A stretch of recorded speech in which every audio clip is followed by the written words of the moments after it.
Well, assembly time. Avenger 85, 52mm piston.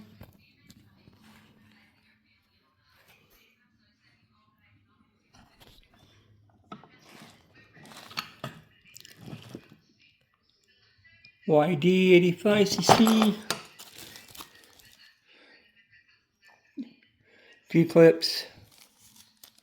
1, 2.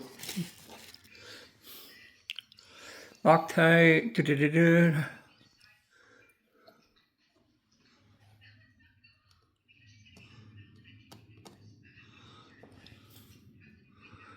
Ooh, I might put some gasket maker on there maybe. Little nicks.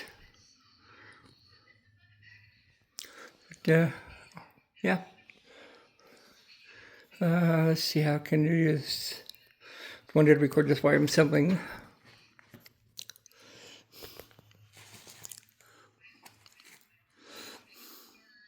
Might have to cut this in pieces, guys. Alright, I'll be back. As soon as I get some of this installed, for the most part, I'll get someone to help me.